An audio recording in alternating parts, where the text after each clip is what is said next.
live, we have 4 simple rules. Number 1, we don't discuss politics, ever. Number 2, this is not a religious channel, and while you might hear people say, God bless you, or I'm going to pray for you, or I wouldn't have gotten through this without my faith, that's fine. What's not fine is to say, my God is better than your God, or here's why you're not getting into heaven. It's not going to fly. Number 3, we believe wholeheartedly if you can't control your tongue, then you can't control your life. So while on board, there's not going to be any cursing in the live chat, period. And number 4, there is no room for mean people on the lifeboat. Because we discuss very sensitive things from people's past in our group setting, we're going to block you for life. And if your account happens to be less than 24 hours old, we're probably a little suspicious right from the word go. Why? Well, because there are people in this world who enjoy being cruel solely for the sake of being cruel. It's not going to fly here. But if you're here because you're trying to get sober and live your best life, then you might find that the lifeboat is just that, a lifeboat. I'm Captain Tommy Scoville, and we will see you on deck.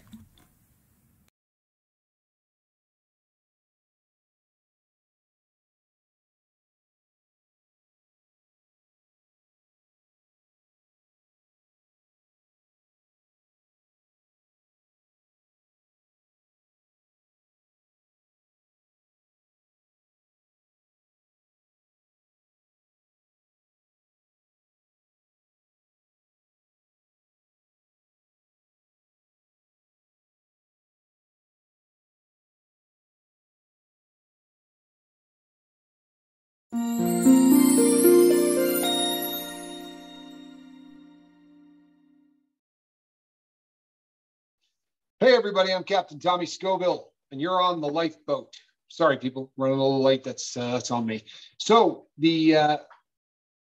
let's talk about the last couple of shows, because I think they've been really good ones. You know, last night we did the pivot show, and I mean, maybe we ought to pivot more often, because it really got an awful lot of people in the comments section talking about some stuff that I think was really kind of vital. And before we get rolling today, there's 1 or 2 things I need to comment on from last night's comment section that I wasn't on top of at the time. And one of the things that came up was a couple of different people that were talking about bupropion, right? Or bupropion, anyway. Wellbutrin, right? The generic of it is bupropion. bupropion, right? So it's this is a substance. It's a selective serotonin reuptake inhibitor. I am not a doctor, right? This is an SSRI, and we've talked about SSRIs before on the lifeboat, and they're an incredibly effective antidepressant, really is. And that whole family of antidepressants is a very, very effective way to treat depression, and it has done wonders for so many people. It really has. But Wellbutrin is a unusual SSRI in that it is abused, and there are not a lot of SSRIs that are, because for the most part they're not something that you're going to get high on. However, Wellbutrin is different, and you know, if I go into exactly how people abuse it, right? I don't want to be encouraging anyone to do any of this.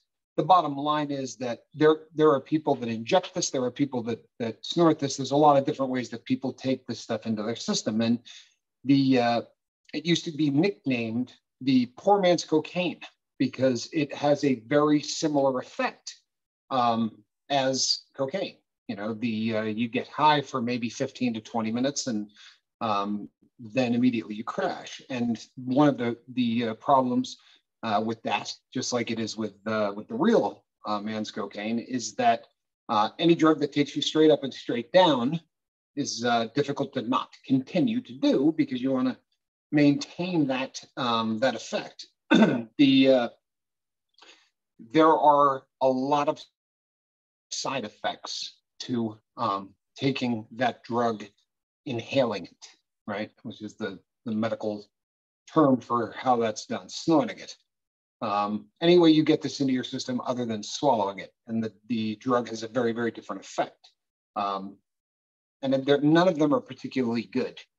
You know, obviously there's, anytime you snort anything up your nose, there's going to be some issues, right? You get some sinus irritation, you get that kind of stuff. But it can cause really, really rapid heartbeat. And anytime you crank up your heart, it's usually not a good thing. But the real danger in it is how much it's trotting on the edge of mimicking things that a lot of us have a problem with anyway. And therein lies the rub. And one of the things with Wellbutrin is it's almost easy to go, I'm not really doing drugs. This is, it's an SSRI. It's not like, I got a prescription for this stuff and, I needed a little pick me up. So instead of doing this, I just, went that route. I view this an awful lot like I view some of the synthetic stuff that mimics other drugs. I think when we start doing things that it's poking that bear through the cage again, and I'm not busting on anybody. By way of full disclosure, I know about this drug because I did a lot of it the wrong way, right? So this was something that there was a period in my life where I abused, and you can get rolling on it. And by that, I don't mean the buzz. I mean, you can really find yourself out of control and you're hitting 4 doctors to try to get prescriptions for this thing and buying the stuff online and all of that. It really can develop into a habit. And I know that there will be people who laugh at that and people that say, you got to be kidding me. But I am telling you, especially for people like us, this has the potential to get a hold of you. And I have watched individuals, go through a 30-day supply in 12 to 16 hours. And that's my big fear with this. And I hope everybody kind of pays attention to this. But my big fear with this is that if you have a prescription for this, there's a reason you have a prescription for this, right? They're not giving this out like cotton candy. They're giving this out because there is a long-term depression issue that is going on. And the treatment for that is a selective serotonin reuptake inhibitor. And if you do the entire thing in 2 or 3 days, you're left with an entire month of depression. And that is a very dangerous thing for people who are in our same boat, right? There is something that is dangerous in suffering through depression, especially when you're normally treating it. So I'm not lecturing anybody, right? It's not really my get down, and it's not what I'm trying to do right now, but I would encourage you to be careful with that substance. There have been some seizures and some other stuff. It got really popular to do this improperly and abuse it in Canada. North of the border, this became a real epidemic. And like so many other things, people who start abusing it one way oftentimes find themselves sort of climbing the chain until they're doing this the worst possible case way. And I really implore you to not go that route. Once this goes from inhalation to injection, the things that this can do to your body is remarkable.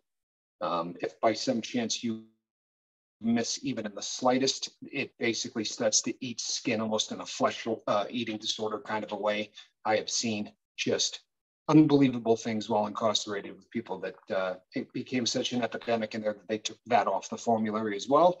You can't be prescribed that. If you go into the system and you've been on it for 15 years, you're done. The day you walk in the door, they won't give it to you because it's just so widely abused within the system that they had to remove it from the formula completely.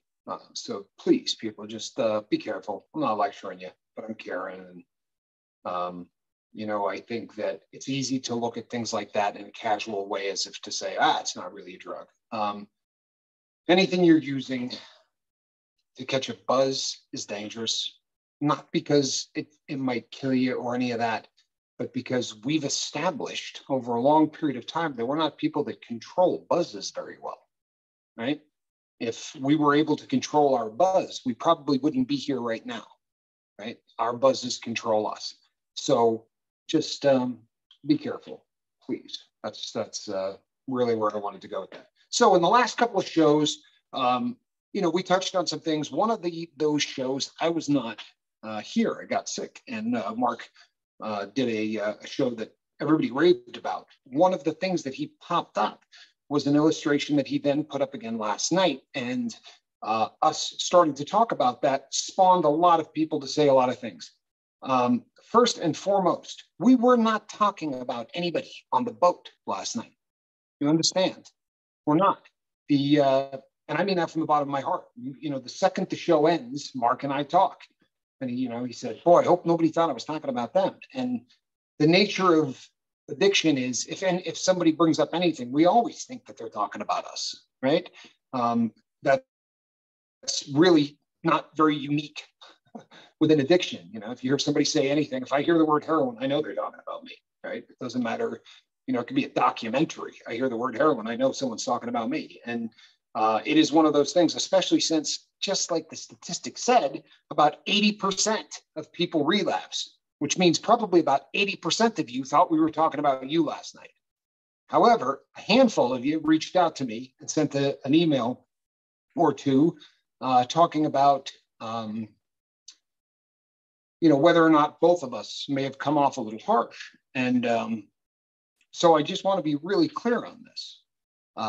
This is not something you get a participation trophy for, right? We've talked in the past about how, and it's not a political show, but the participation trophy to me is one of the most evil things that has ever happened on the planet, right? But it is a mindset that is pervasive in all aspects of life these days. It's just good enough to give it a try, right? There is an entire movement out there right now that says, if you are 750 pounds, there is nothing wrong with that.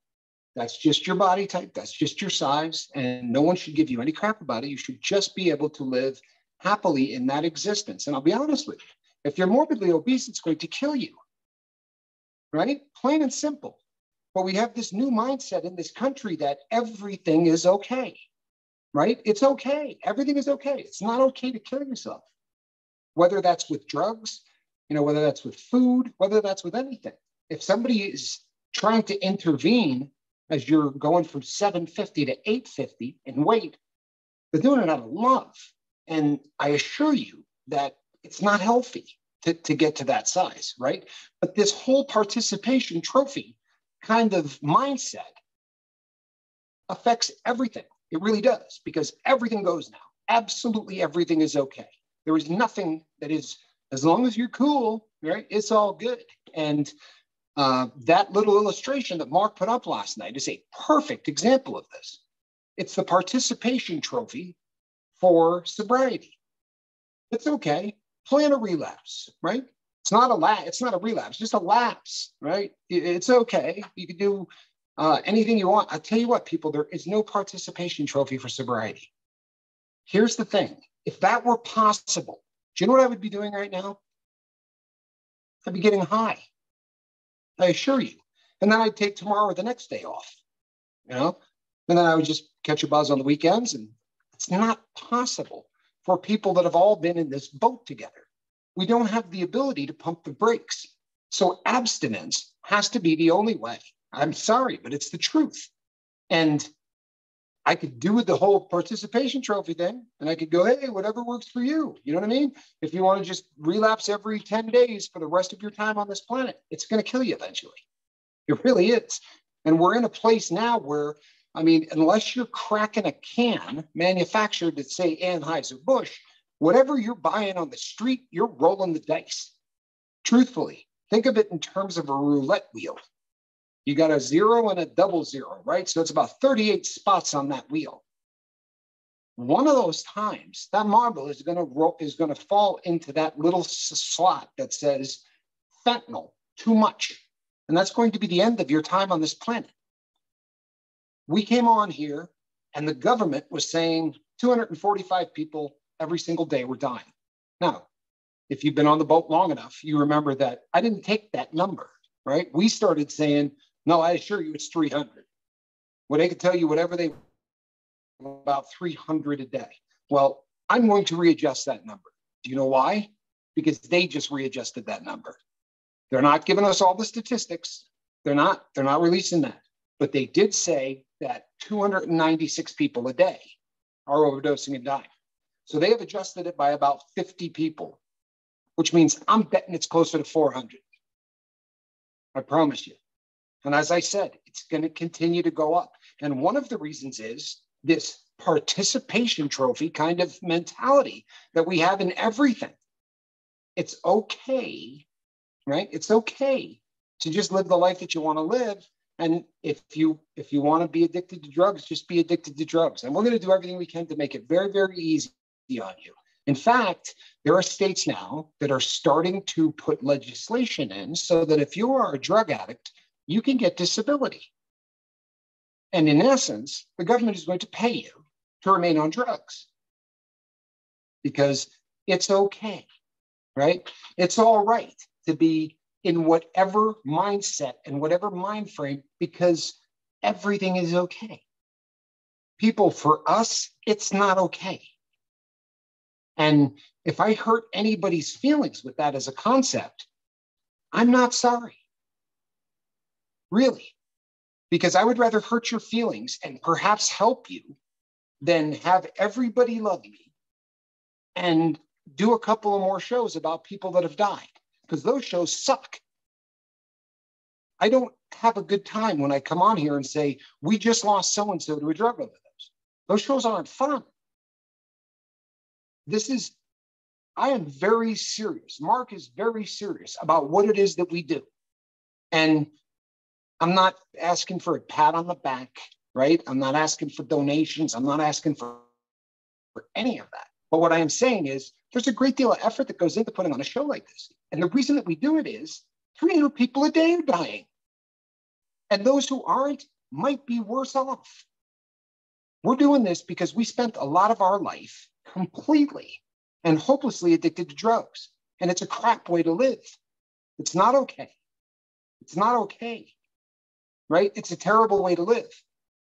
So I'm not putting anybody on the spot, right? The people that emailed me, nobody knows who they are. And I assure you, if you think you do, you don't. Because they're not people whose names pop up in the comment section very often. So in the old days, go ahead. Can I say something real quick on what that point right there? Yeah. I do want to reiterate to everybody that me and Tommy do not talk about anything that's said to us in an email with each other. So if somebody has been talking to Tommy, I don't know it. He might say, yeah, such and such reach out to me, but that's as far as it goes. We don't go into, because it's not my business to share when somebody shares with me, right? And so we respect you guys enough, because we could sit here and talk about it in the background all day long, and you guys would never even know. You just wouldn't. But we don't do that kind of a thing. You know, and the reason why, it is a privacy thing. You know, I mean, we want you guys to feel as comfortable as you can.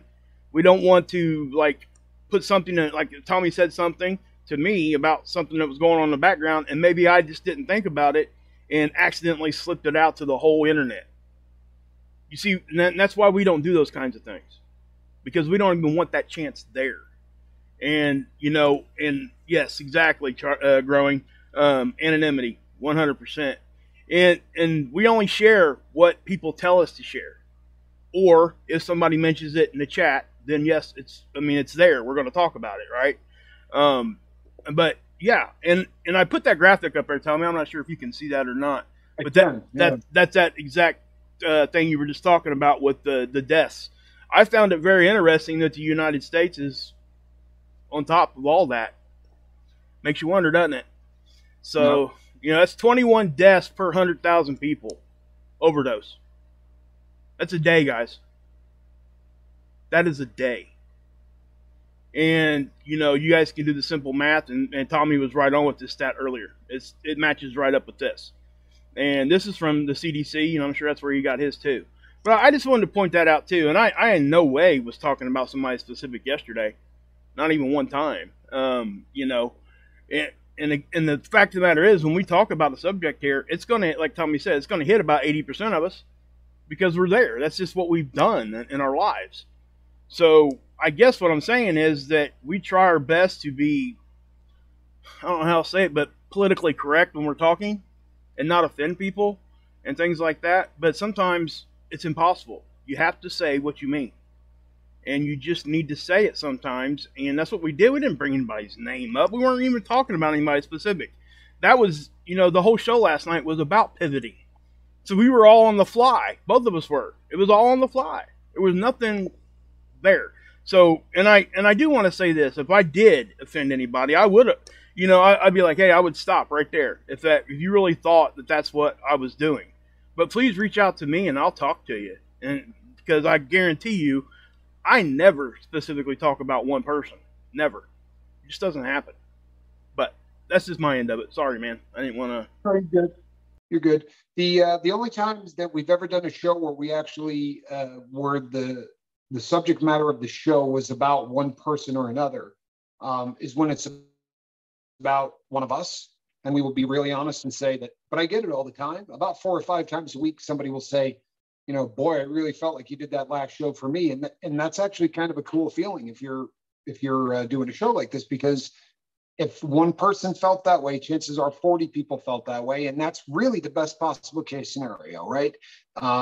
If you feel like we're speaking directly to you, it's probably because you're in a really good place in terms of having a handle on the fact that you need help and that you want help, and right, because the stuff that we talk about, if it just rolls off your shoulder like water off a duck's back, then chances are you're dabbling in this whole sobriety thing, and as the statistic pointed out, 80%. And no, but I'll be really honest too, and I don't have a problem with this. We used to use the term lurking, and people don't like that anymore because they said it sounded negative. So now we call them observers. But those are the people that watch this show. When you guys know all of the names of everybody that leaves comments, right? You guys talk to each other every single night in the comment section. But there's a buttload of people who come here and don't say a word, and their name never appears in the comment section. And some of them reach out to us pretty regularly, and we talk, and they just don't want to interact. And there's nothing wrong with that. If what you want to do is just listen and sort of do the osmosis thing, that's great. It's not an issue. You do what you do. But a couple of them who are observers felt as if neither of the emails that I got said that they thought we were talking about them. They just thought we were being mean.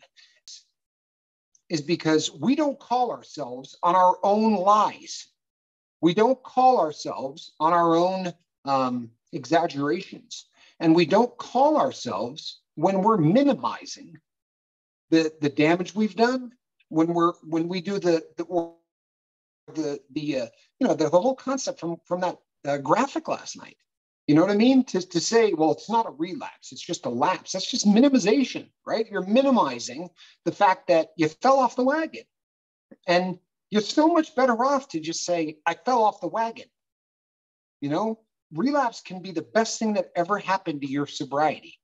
And if we didn't hammer that home last night, then that's probably on me. But it really can be the best thing that ever happened to you.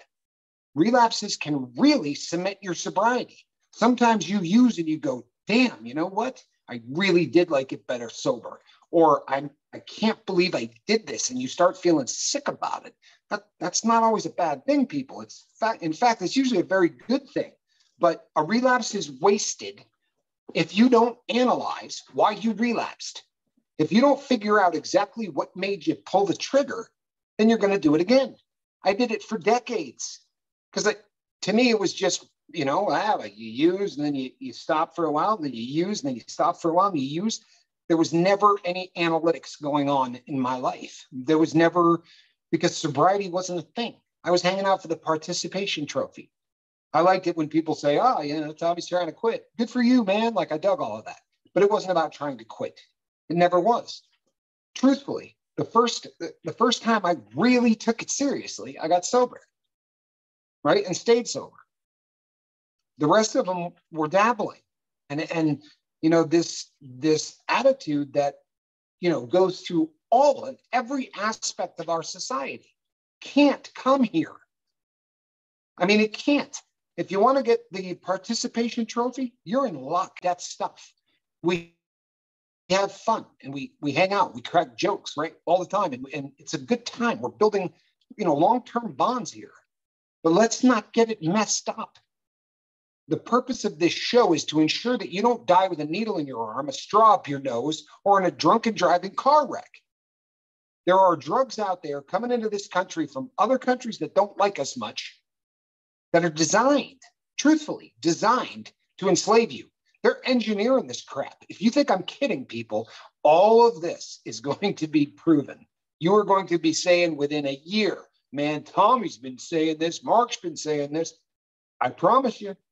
Just like the 300 number, right? Just like when I came on here and said, there's that country that doesn't like us a whole lot and their partner that doesn't like us a whole lot. Well, that's already going into mainstream news. And trust me, people, they don't want to report on that. But guys, they're talking about it like you said. They're talking about it on like primetime news, not just like a backwards article somewhere. We're talking, and I don't want to use like journalists' names because it is what it is, but like Tucker Carlson, Hannity's been talking about it. You can go over to CNN and hear the same thing. It's not even a right or left leaning thing right now. They're just talking about it because it most definitely is on the scene. This is what's happening, and this is going to get worse in about a week or two. But we're not here for that one tonight. Sorry. It is definitely going to get worse. and this is why, the emails that I got. Because the gist of the emails, people, was, look, Tommy, you really need to try an awful lot harder to not hurt anyone's feelings, because hurting their feelings is just a really great way to send them back to doing exactly what they were doing. You know what? Baloney, right? Baloney. The biggest problem with trying to stay sober is we don't call ourselves on our own stuff. The people that do have been sober a long time. That's usually how that works, because what you learn is that by keeping really short accounts and calling yourself out every time you start to do something, you'll remain sober. But in the beginning, you know what you do? You join a group, and then the group calls you out. And if you've ever sat in a group session where you say, oh, I used last weekend, but my wife was doing this and that, the whole group will start going, no. Don't blame this on the wife. You made a decision, and there are times it sounds harsh. And you know what? It should. For real. This is life or death stuff. You want to live your best life? You're not going to do it on dope. You're not going to do it drunk. Now, I love you. You can come here drunk, on dope. Continue to come back. I'm not going to kick you out. I'm not going to yell at you. I'm not going to call you out by name. I'm not going to do any of that stuff. But I'm not going to coddle anybody. And I'm not going to sit up here and dance around on eggshells because, God forbid, I offend somebody. I'll be really honest with you, man. If I'm offending you with the things that I'm saying, then you need to take a good look at where you're at in your walk. Yep. Right? Your sobriety.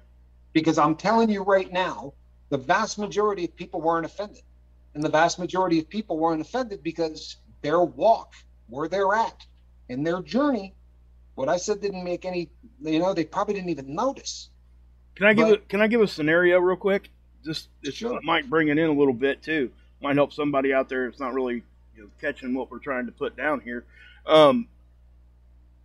Guys, if we walked on eggshells the whole time, and we do anyway, because we do recognize that in early recovery, yeah, I get it. I get what you're saying. But the fact of the matter is, if you're not ready for that recovery, and we come on here and just be all, bees and flowers and just prancing around, what happens in 2 weeks when we have to get real? What happens? Well, you go right back, and you probably go back harder because now you've got this thing in your head that you tried and it didn't work. So what I'm saying is, I'm not saying that we can't get people in here, in that way, because that's what we try to do. But we have to be real at the same time. You can't. And again, everybody's recovery road is different. So we do handle each individual in a different way. But when we're speaking out here on the internet, we have to speak in kind of like, I guess, I don't know, blanket terms a lot of times, don't we, Tommy? I mean, would you agree with that? I mean, because we're not just talking to a specific person. We're talking to everybody. And I have to say this. I think Tommy does a really good job of really walking that fence.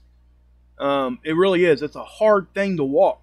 And yeah, do we make a mistake? Yes, we do. I mean, come on, guys. But we come out here, we correct it, and we tell you. And if we make a mistake, Tommy's apologized to I don't know how many people live. I've done the same. You know, we make mistakes because guess what? We're part of the crew too. And we've said that. We haven't been saying that a whole lot, but we are part of that crew. We are recovering addicts just as much as you guys are.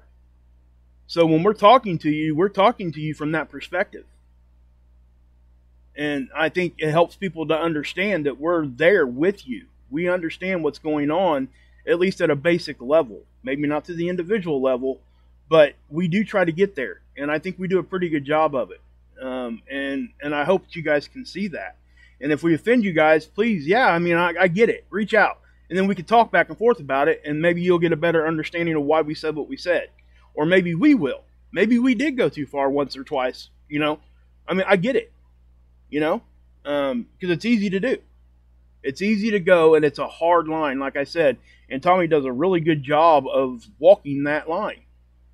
So, you know, I guess that's really all I have to say on that subject. But, I mean, I just wanted to make that perfectly clear because I don't want anybody to get twisted.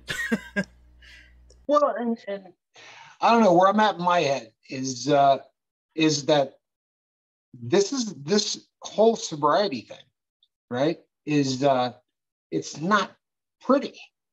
It isn't. The results are, but this is a tough walk. It really is. It's a tough walk.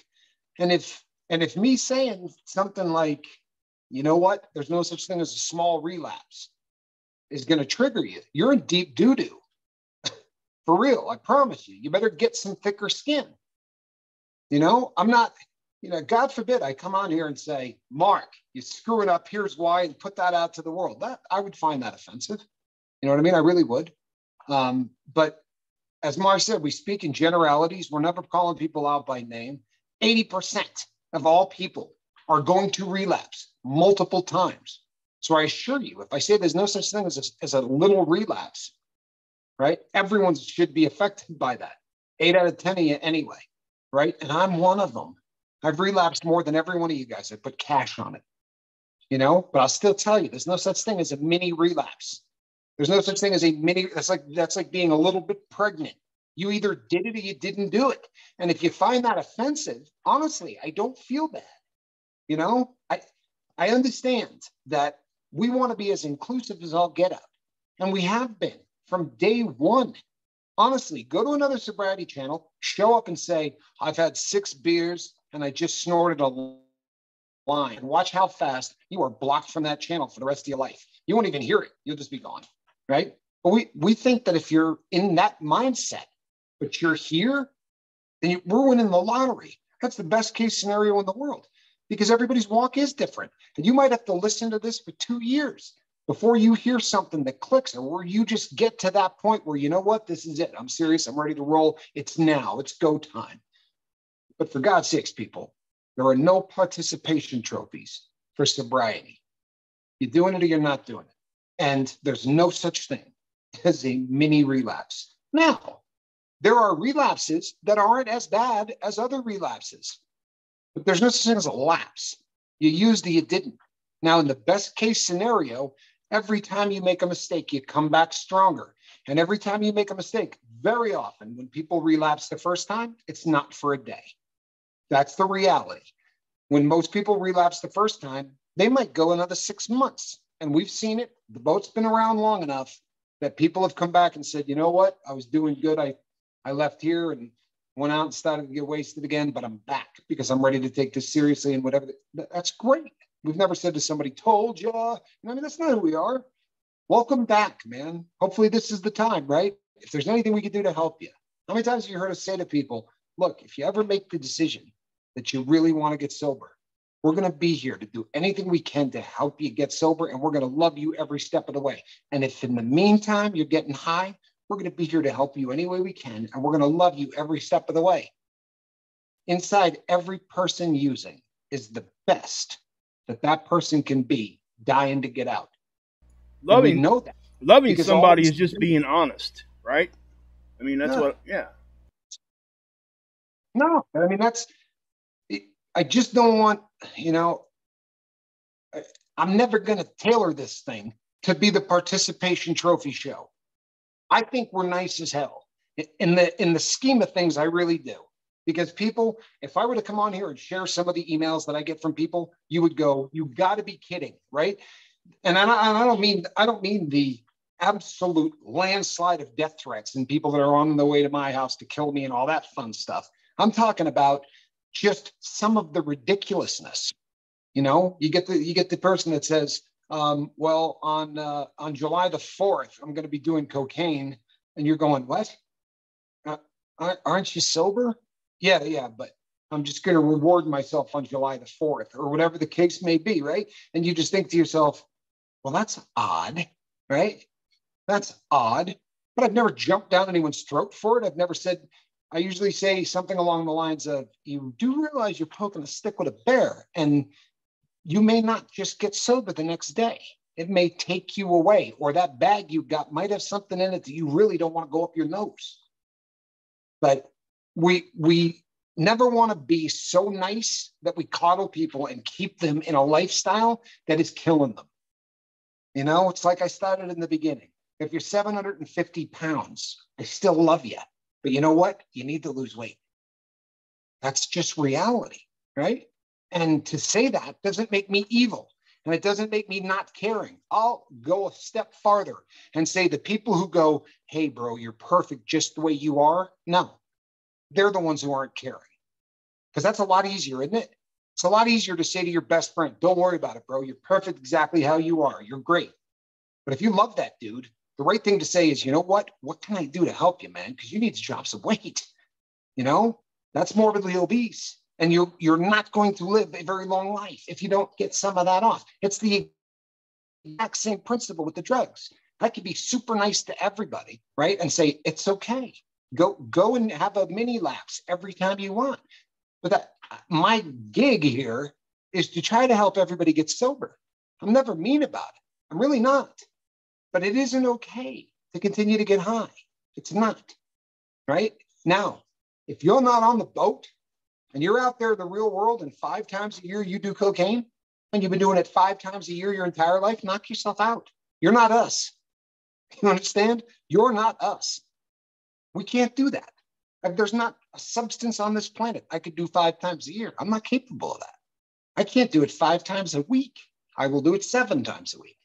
Or I will do it 7 times a day, 7 days a week for the rest of my life until I snuff myself out from a bag of crap made in where, that gets sent into this country. It's pretty heavy right now, people. You know what I mean? This is an ugly time to be a drug addict. This is not 1980. This isn't even 2002, right? This year, there has been more fentanyl busted coming into this country than there has been heroin or cocaine. If you can't wrap your dome around that, you should repeat it out loud a couple of times, right? They're flooding our country with this trash. Yep. They are. They're flooding our country with it. You better be screaming at your children. What's that? Yeah. Yeah, I mean, you got to be telling your children now, guys, about fentanyl. You need the heroin thing is there too, but fentanyl has taken over the whole drug community, and it's not just in heroin. It's by itself now. Number one, number two, it's in all the other drugs they're lacing it with. Why? Because it's cutting it. They're cutting it, and they're getting a better high. And these drug dealers are being nasty about it too, in the sense that they'll get you addicted to 2 drugs, and you don't even know it. Not till it's too late. In really small amounts, it has a euphoric effect, right? So in trace amounts, you can mix it with anything. And that euphoric feeling, people were drug addicts, right? Euphoric feeling keeps us coming back. And just, Google man overdoses on cocaine laced with fentanyl and see what you come up with. Because you're going to get way more than one article. And it's going to be all over the U.S. And anybody that's done drugs at any point in their life are going to go, you're cutting coke with pain meds? Doesn't make any sense. No, it doesn't, does it? But they're doing it. And they're doing it because it's really good marketing. Oh, whenever I do that, it's because I can see Mark getting a hug in his house. But yeah, I mean, this is, if I come across as being a mean guy, it's because I care. And sometimes, especially in group, the people that don't, let it slide are the people that care the most. So literally what the person said to me was, don't say anything that's going to hurt anyone's feelings. That's Oh, literally what they said, wow. right? Wow. Don't say anything that's going to hurt anybody's feelings. Are you woofing me? Right? Maybe So maybe it should have been like, don't say anything that's going to get somebody addicted. I mean, you know what I mean? I mean, isn't that more appropriate? I mean, because sometimes, what do we call it? Hard love, right? I mean, it has to yeah, be tough that. love. Has to be Y- there. Yeah, I mean, honestly, people, if I didn't give a crap, if it was just about views, I could be eating peppers. I assure you, I have a bigger channel, right? I'm a Scoville. If I were Uh, eating peppers right now, you know what I mean? Like I'm doing this because I care about every one of you. I mean, you may not believe that. Maybe you haven't been here long enough, but this is an absolute labor of love. But I'm not going to treat everybody like with kid gloves and tell you that it's okay, because it's not, especially not now. It wasn't okay when I was doing it, but it really ain't okay now. So let's touch real quickly on this concept of the mini relapse, because there are smaller relapses, right, than larger relapses. So if by some chance you find yourself making that error, there are some things that need to happen as soon as you do, right? So you drank 8 to 10 beers, whatever the case may be. I think one of the great examples ever, and I don't have a problem saying this because he said it and it's been in the comment section and everybody knows it, but when New Year's rolled around, there was a guy on the boat who had about 26 or 27 days of sobriety at the time, right? And uh, he relapsed.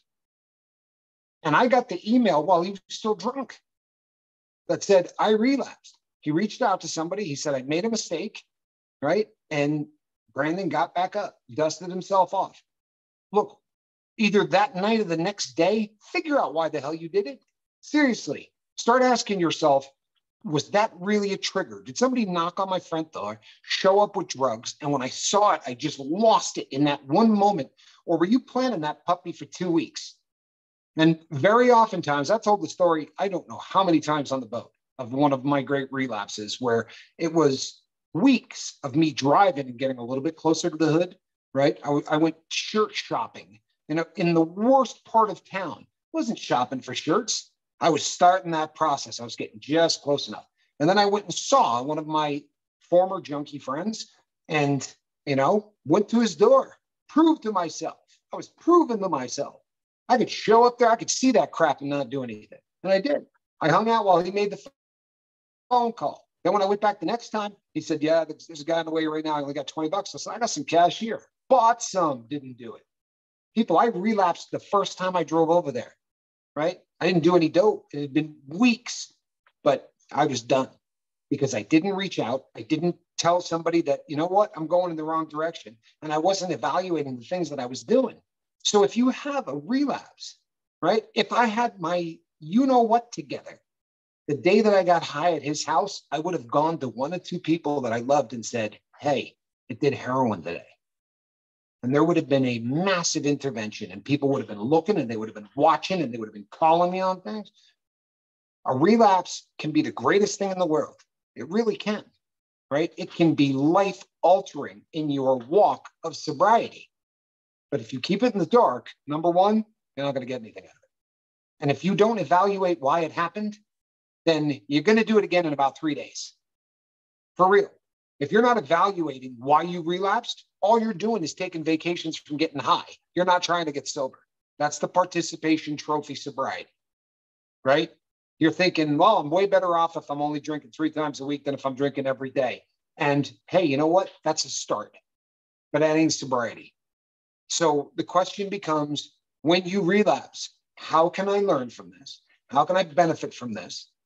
And how can I make sure that this doesn't happen again?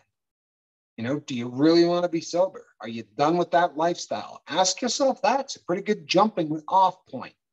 Am I really done with that? Then you know what? If you're not, I'm not mad at you. I'm really not. There are people, plenty of them, that have come on the boat, given it their best shot, or according to them, given it their best shot, and gone straight back to their lifestyle. We're not mad at one of them. I'm not lying to you. And in some cases, people, you don't know the effort that I put in to keep those people sober. You really don't. I mean, there have been times where if I ever told the story, I put some effort in. I'm not mad at any of them. I'm not. We stopped our show for that. We did stop a show once for that. Yes. You know, we did.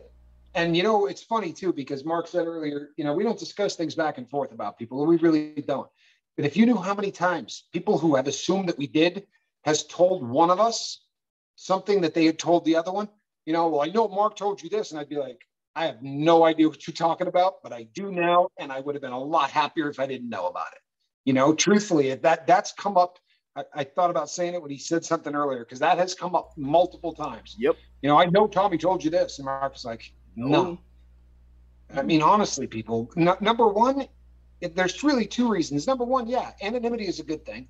You people have a right to privacy when you talk to us. The other thing is, between the number of emails that we all get back and forth, right? If we sat down and talked about every single person that said something to us, we couldn't have a job. We couldn't talk to our wives. I'm not even being funny, right? There's nothing else that we could do. I'm not being funny. I'm not exaggerating. That's it true. It would be a 8-hour a day gig. You know, I could pop up right now and tell you what my emails are at. By the way, if I have not gotten back to you, I apologize. I really swear to you that I try to get to everybody. It is because I would say this is becoming more difficult as we grow, and we are working on some solutions for that, guys. So just know that, you know, it's probably going to involve maybe reaching out for some help for people that we trust or whatever. Yeah, but absolutely. But and it's a compliment. That's no joke either. Yes, it's a compliment. If I did not get to you, it's because I'm very, very rock solid in terms of knowing that the people that I get back to instantly are people that I'm really worried about. They're people that, you know, they're early in the game, or they're on the edge, or, you know, there's this stuff, this addiction thing can make people do some stuff that's just awful.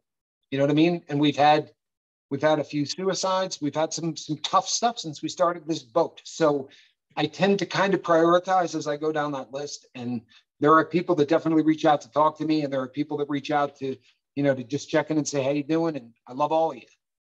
But I'm looking for, first and foremost, I'm looking for somebody that might be doing something stupid. And then I kind of go back. So sometimes it takes a few days to get to everybody, because there have been days, I think way back in the day, Mark, I think it was, I don't remember if it was September or October or whatever, but I had gotten 1,600 emails in a month.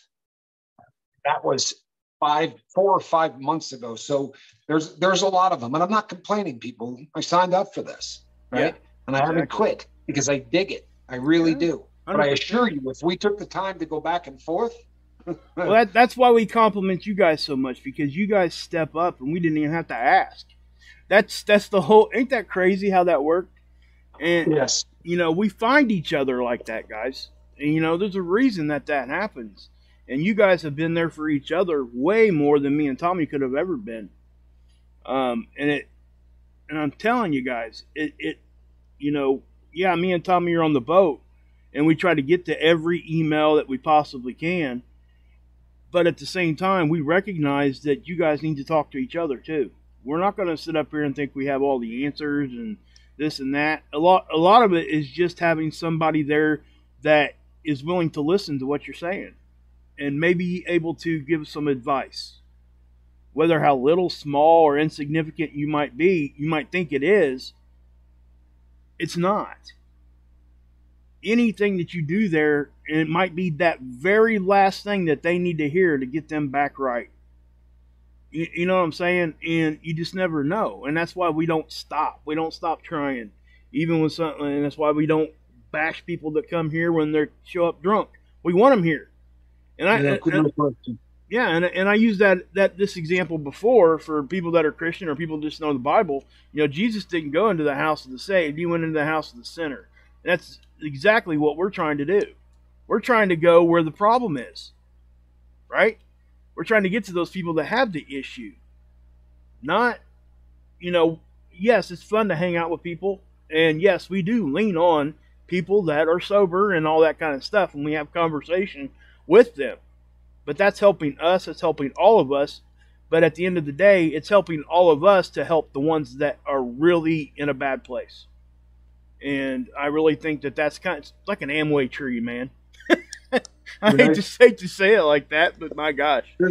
I got a good comment here from the Major. He says the only person that holds the answer is yourself. You know what? I absolutely agree with you 100%. However, I have found that in this sobriety game, that very often that answer needs to be brought out by other people. And you're right. The answer to everything in sobriety lies within yourself. But the reason that prior to those two guys in 1930 getting together and figuring out this whole, look, I'm going to keep you from getting drunk, you keep me from getting drunk thing, that started the whole 12 steps. Prior to that, there really was no answer. And even the medical community would say, keep them away from machinery and guns. They're just going to drink themselves to death. It took a couple of addicts to figure it out. And very oftentimes, the reason that this has kind of become the gold standard, and I don't mean the lifeboat, I just mean group therapy in general has become the gold standard, is because when you've been drugging your brain for such a long period of time, or you've been, drunk for such a long period of time, that answer's in there. I promise you it is. But the more you can surround yourself with people who have found their way out of that dark forest, the better a chance they got of leading you back out so that you can figure out all those answers for yourself. That's kind of where I stand on that one, but I think it's a great comment. Yeah, and Major makes a note that you can do it, but only when you want to. I mean, that's what we're talking about, that kind of stuff right there. He just said it, right? That wasn't mean. Yeah. That wasn't walking on kid gloves. He just spoke the truth. And that's really how we try to do things. And I get that sometimes that can come off abrasive. I really do, guys. I understand that. And Tommy does too. But, I mean, we just got to do it like that sometimes. And, and let me say this before we get moving on too. I know some people are having to, knock off and go to bed or whatever they need to do. We're going to be trying something different, and I really want you guys to be a part of it. We're going to be doing a reaction show. So what I've done is I found a couple of videos that are, obviously addiction related, and they're like PBS documentaries and maybe some Vice programs and just stuff like that. And we're going to react. We're going to play the video and we're going to react to it. And the goal there is to show people and to give we're going to stop it obviously every, 60 seconds or however often we need to stop it. And we're going to address what they're talking about, whether we agree, disagree, and then, hopefully you guys can get something from that. Because there are a lot of opinions out there on this whole recovery, and me and Tommy don't have all the answers. And, but I do think it's good to see what's actually happening in the world and what others are doing. And, there's one subject that we barely touched on, and that was, the safe injecting sites. There's actually like a 8 or 9 minute video from Canada. They got, they're the ones that pretty much started that whole idea, and now they've got multiple sites and stuff up there. And, and that's going to be a controversial one. Everybody's not going to agree on that one. I promise you on that.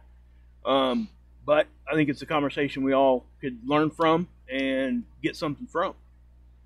Whatever side you fall on after that, it's not that the point ain't really trying to be on one side or the other. The point is to instigate conversation, to help somebody that needs that extra, whatever, to understand what's actually happening in their own bodies, in their own minds, and let you know you're not alone. There's a really good PBS one that I think I'm gonna send a few links to Tommy and let him check them out, and we're gonna kind of decide. It's not gonna happen tomorrow or anything, guys. It's probably gonna. I need to make sure the technical aspect of it's gonna be okay before we even try it, but it's probably gonna be sometime next week, I would think. When you say that, Tommy? Yes. Yeah. Jamie Lindsay says, I am sober tonight. Congratulations. That is awesome, Jamie. And I'll tell you what, Guy said, I'm not drunk, but I'm not sober. Guy, we're just glad you're here, brother. I really am. And I know that you're moving in the right direction. I mean that. And I know a day is coming. I do. I know a day is coming. You're in the right place and you got the right mindset. It's going to happen. It really is. I don't have a doubt of that. And I agree with the Major. Just about every single thing he said tonight, was spot on. You really do have to do this for yourself, people. Now, How you find the reasons that make it for yourself, that's different with every single person. And as we have said from the very first day that this boat sailed the first time, for those of you who are using tonight, right, keep coming back, keep doing what you're doing. And when you make the decision to get sober, we're going to love you and we're going to do everything we can to help you. And if you don't ever make that decision, we're going to love you and we're going to do everything we can to help you. You know, we do not hold anything against anyone, and we sure as hell don't judge anybody. But you know what? Don't BS yourself, people, right? Just be honest with yourself, because it's a very big deal. And society is giving you a great big permission slip to lie to yourself. Don't do it. It doesn't pay off. It keeps you trapped in something that we all know really isn't where you want to be. That's my personal opinion. And if I stepped on any toes with that, oh well. Alrighty, people. Sorry, not sorry. Yeah, sorry, not sorry. I mean, yeah. And again, we don't want to come off all crazy like that either, you know. And again, I think that I would hope that you guys would appreciate the truth over somebody trying to just be nice to your face, and that's not really what needs to be happening. So, just saying. And I'll leave it at that. Also, love y'all. One other thing before I wrap it up, because the major says you probably heard it all before, but you want to tape off gradually. People, if you're getting ready to come off of alcohol, we've done many shows on coming off alcohol, but you can die from cold turkeying it off alcohol and benzodiazepines. If you are really deep in the addiction, you will go into seizures and die. We have said from day one, if either of those two things are your drug of choice, consult a doctor. Seriously, it is the best possible case scenario. We're not doctors, we're just recovering addicts. Talk to a doctor. There are things that they can do to make that process not just easier, but safer, right? Safer is a big deal. You know, sometimes things easier may not even be the best thing in the world, but safe, talk to a doctor, for real. You can't if you're drinking a fifth a day, you know, something like that, please. Can't fix yourself if you're under the ground, guys. So no question. Yep. And the guy says, and screw the government. And you know what? Love it. Sorry. I didn't say it, but yeah, I didn't say it. All right, people. We will be back tomorrow night, 23 hours from right now, right here, same bat channel. And we're going to be doing the same thing. Please reach out, right, to either one of us or anybody else on the boat. If you're in a bad place, reach out to us. Our emails are in the Dropbox. I wasn't complaining about emails as if to say don't send them. I was just telling you that if I take a couple of days to get to you, it's not because I don't love you, all right? So we will be back tomorrow night, people. In the meantime, one assignment, reach out and try to save somebody. And if that somebody is you, get on it. Please. It's a dangerous time. I am Captain Tommy Stovall on the other side of the glass. Mark Wages. And this, people, this is a cat in a basket. Good night, everybody. We love you.